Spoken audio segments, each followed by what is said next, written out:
Good morning to all of you. मैं Vivek Kumar Singh, Chanakya college of education, Bettiah, Bihar से।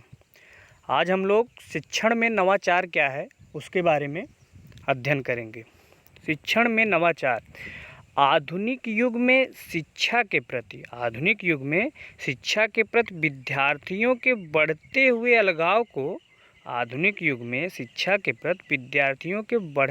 अलगाव को दूर करने के लिए, जो बढ़ता हुआ अलगाव उसको दूर करने के लिए हमें अपनी शिक्षण पद्धति में परिवर्तन लाना चाहिए। जो हमारी शिक्षण पद्धति है उसमें परिवर्तन लाना चाहिए। यह परिवर्तन शिक्षण की नवाचारी विधियों द्वारा लाया जा सकता है। यह परिवर्तन कब लाया जा सकता है? जब शिक्षण की जो नवाचारी विधियां हैं उसमें विधियों द्वारा जो है लागू किया जाए तो उसके द्वारा लाया जा सकता है। नवाचार में विद्यार्थी बचपन का अनुभव करता है। नवाचार में विद्यार्थी जो है वह बचपन का अनुभव करता है। इसमें विशिष्टता के गुण होते हैं। इसमें विशिष्टता के गुण होते हैं और जिसका उद्देश्य वर्तमान परिस्थितियों में सुधार करना होता है। जो विशिष्टता के गुण होते हैं उसका मुख्य उद्देश्य क्या होता है? वर्तमान परिस्थितियाँ क्या है उसमें सुधार करना। यह नवीन व पुरातन का एक ऐसा योग है। यह नवीन, नया क्या है, पुराना क्या है, उसका एक ऐसा योग है जो नवीन अवधारणा के रूप में अपनी विशिष्टताओं के साथ सामने आते हैं। नवीन अवधारणा के रूप में उसकी विशिष्टता क्या है उसके साथ जो है सामने आते हैं। प्रभावशाली विज्ञान शिक्षण के लिए एक विज्ञान शिक्षक को नवाचारी शिक्षण विधियों का ज्ञान होना आवश्यक है। प्रभावशाली विज्ञान शिक्षण के लिए एक विज्ञान शिक्षक को नवाचारी शिक्षण विधियाँ क्या है उसका ज्ञान होना आवश्यक है। कुछ नवाचारी शिक्षण विधियों का वर्णन नीचे किया जा रहा है, जैसे दल शिक्षण, सूक्ष्म शिक्षण एवं अभिक्रमित अनुदेशन। दल शिक्षण क्या है? दल शिक्षण अंग्रेजी के शब्द टीम टीचिंग से बना है। दल शिक्षण जो है अंग्रेजी के शब्द टीम टीचिंग से बना है। इसका शाब्दिक अर्थ है किसी दल द्वारा शिक्षण कार्य किया जाना। जैसा कि शब्द से ही उसके क्लियर है, दल शिक्षण, दल का शिक्षण। जैसे अंग्रेजी में शब्द टीम टीचिंग, इसका शाब्दिक अर्थ है किसी दल द्वारा शिक्षण कार्य जो है किया जाना। दल शिक्षण में कक्षा में एक अध्यापक के स्थान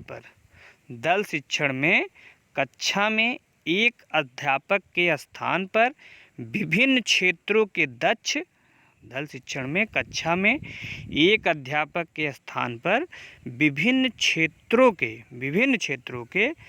दक्ष अध्यापकों एवं उसके सहायक होते हैं। यह दल विषय वस्तु एवं विद्यार्थियों की आवश्यकता क्या है उसके अनुसार शिक्षण कार्य को प्रभावी रूप से संपादित करते हैं। विषय वस्तु एवं विद्यार्थियों की आवश्यकता अनुसार शिक्षण कार्य को प्रभावी रूप से संपादित करते हैं। दल शिक्षण में दो या दो से अधिक अध्यापक मिलकर किसी कक्षा की अध्यापन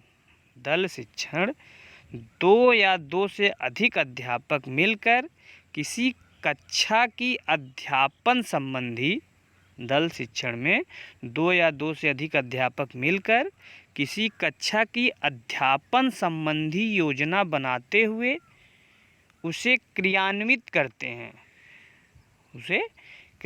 करते हैं तथा उसका मूल्यांकन करते हैं। यह मूलतः इस धारणा पर आधारित है यह मूलतः इस धारणा पर आधारित है कि एक अध्यापक की तुलना में कुछ अध्यापक मिलकर अध्यापन कार्य करें तो उसका परिणाम अधिक अच्छे होते हैं। उसके परिणाम जो हैं अधिक अच्छे होते हैं। जब एक अध्यापक की तुलना में कुछ अध्यापक मिलकर अध्यापन कार्य करते हैं तो उसके परिणाम अधिक अच्छे होते हैं। दल शिक्षण से अभिप्राय शिक्षकों के दल द्वारा दल शिक्षण से अभिप्राय शिक्षकों के दल द्वारा दल शिक्षण से अभिप्राय शिक्षकों के दल द्वारा कक्षा में विद्यार्थियों के शिक्षण से है। दल शिक्षण से अभिप्राय शिक्षकों के दल द्वारा कक्षा में विद्यार्थियों के शिक्षण से है। इसमें एक प्रमुख शिक्षक होता है। यह शिक्षक विषय वस्तु का प्रस्तुतिकरण करता है। यह शिक्षक जो है वो विषय वस्तु का प्रस्तुतिकरण करता है। अन्य शिक्षक जो होते हैं आवश्यकता अनुसार कक्षा में एक निश्चित क्रम में अध्यापन करते हैं। अन्य शिक्षक क्या करते हैं? आवश्यकता अनुसार कक्षा में एक निश्चित क्रम में अध्यापन करते हैं। इस प्रकार यह एक संगठनात्मक विधि है। जिसके अंतर्गत कई व्यक्ति मिलकर शैक्षिक उद्देश्यों की प्राप्ति हेतु सम्मिलित प्रयास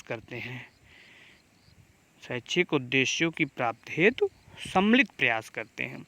यदि कक्षा में विद्यार्थियों की संख्या अधिक हो तो एक ही अध्यापक के लिए कक्षा पर नियंत्रण नहीं होता।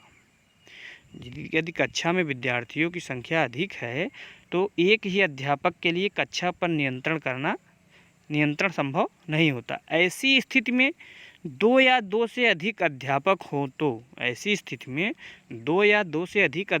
हों तो विद्यार्थियों पर समुचित ध्यान दिया जा सकता है। दूसरी विधि है इसमें सूक्ष्म शिक्षण विधि। सूक्ष्म शिक्षण विधि क्या है? सूक्ष्म शिक्षण वह शिक्षण विधि है जिसका कार्य विशिष्ट उद्देश्यों के आधार पर छात्राध्यापक के व्यवहार में परिवर्तन लाना है। सूक्ष्म शिक्षण क्या है? सूक्ष्म शिक्षण वह शिक्षण विधि है जिसके कार्य विशिष्ट उद्देश्यों के आधार पर छात्राध्यापक के व्यवहार में परिवर्तन लाना है। सूक्ष्म शिक्षण का प्रयोग सर्वप्रथम अमेरिका के स्टैनफोर्ड विश्वविद्यालय में सूक्ष्म शिक्षण का प्रयोग सर्वप्रथम अमेरिका के स्टैनफोर्ड विश्वविद्यालय में सन 1961 में एचिसन ने किया था। इन्होंने सर्वप्रथम वीडियो टेप का प्रयोग शिक्षक प्रशिक्षण कार्य में किया।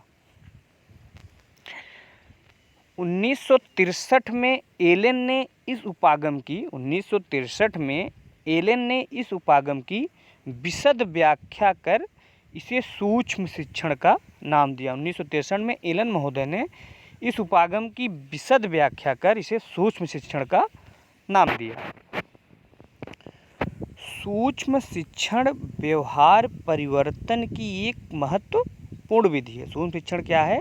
सूक्ष्म शिक्षण व्यवहार परिवर्तन की एक महत्वपूर्ण विधि है।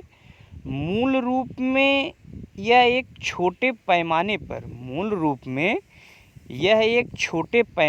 पर शिक्षण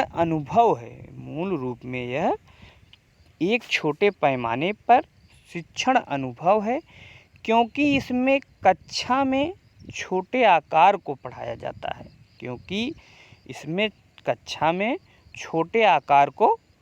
जाता है। इसमें समय, प्रकरण इसमें समय, प्रकरण व कौशल का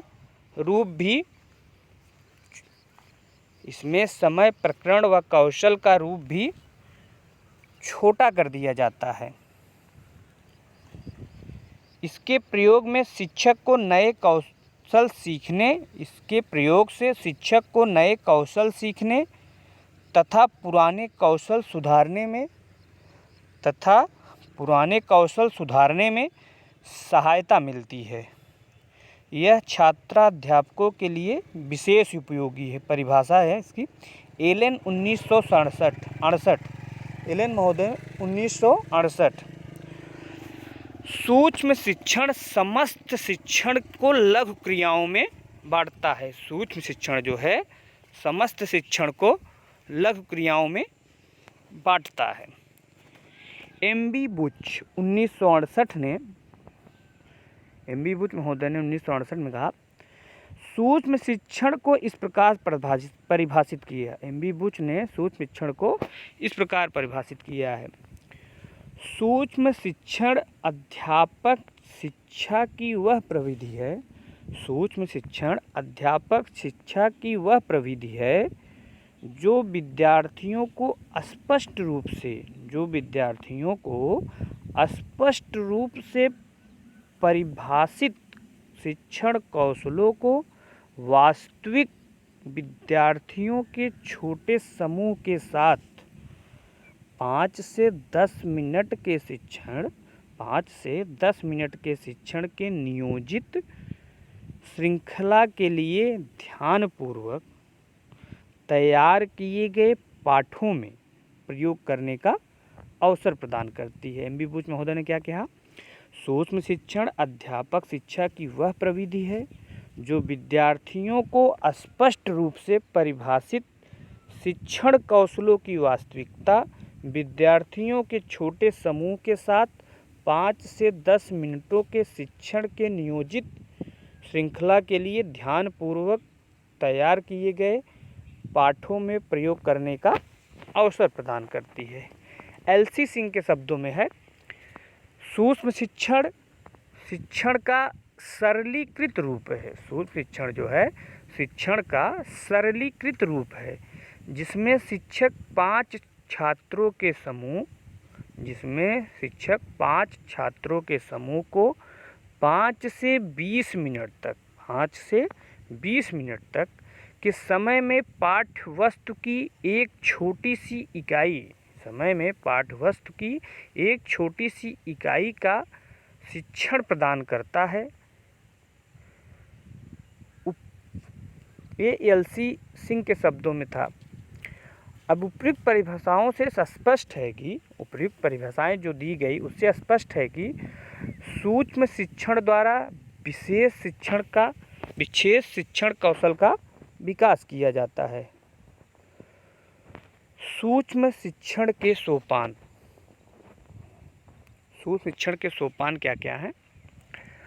सूक्ष्म शिक्षण द्वारा छात्राध्यापक में नए कौशल का विकास किया जाता है। इसके अंतर्गत निम्न पद एवं क्रियाएं होती हैं। विशिष्ट कौशलों का चयन, सिलेक्शन ऑफ स्पेसिफिक स्किल। इसमें किसी विशेष कौशल को शिक्षण व्यवहार के रूप में परिभाषित किया जाता है तथा उसका ज्ञान छात्राध्यापक को कराया जाता है। दूसरा है कौशल का प्रदर्शन, डिमॉन्स्ट्रेशन ऑफ द स्किल। इस पद के अंतर्गत सूक्ष्म शिक्षण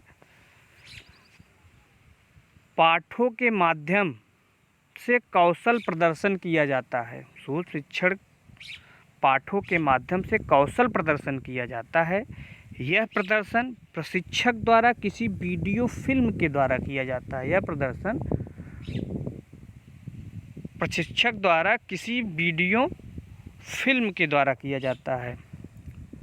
लघु पाठ योजना का निर्माण, preparation of micro lesson plan.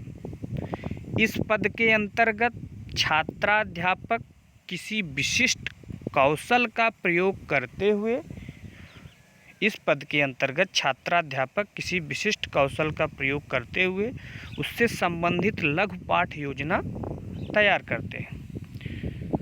चौथा इसमें छोटे समूह का शिक्षण, टीचिंग। इसमें छात्राध्यापक एक छोटे समूह को पाठ योजना पढ़ाता है जिसे वीडियो टेप किया जाता है। इसमें छात्राध्यापक एक छोटे समूह को पाठ योजना पढ़ाता है जिसे वीडियो टेप किया जाता है या अध्यापक के द्वारा पाठ निरीक्षण किया जाता है छात्राध्यापक के साथ छात्राध्यापक के अन्य साथी भी इस कार्य का निरीक्षण कर सकते हैं।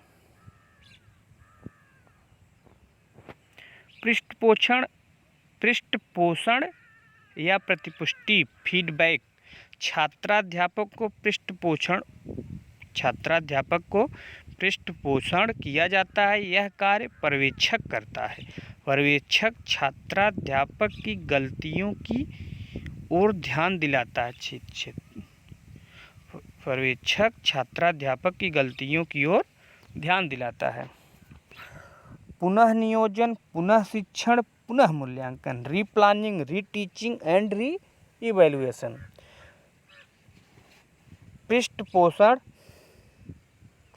पृष्ठपोषण व पर्यवेक्षक के सुझाव छात्राध्यापक को पुनः अगली पाठ योजना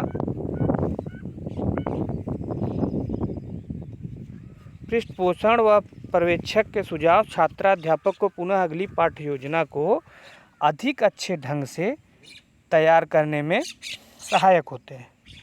पुनः पृष्ठपोषण प्रदान किया जाता है, वह पाठ का पर्यवेक्षण व विश्लेषण किया जाता है। इस प्रकार बार बार पाठ को नियोजित करने, बार बार शिक्षण करने तथा मूल्यांकन करने तथा पृष्ठपोषण प्रदान करने का चक्र तब तक चलता रहता है जब तक कि छात्राध्यापक में अपेक्षित शिक्षण कौशल का विकास ना हो जाए। Thank you. अगले टॉपिक के बारे में हम लोग अगले लेक्चर में पढ़ेंगे।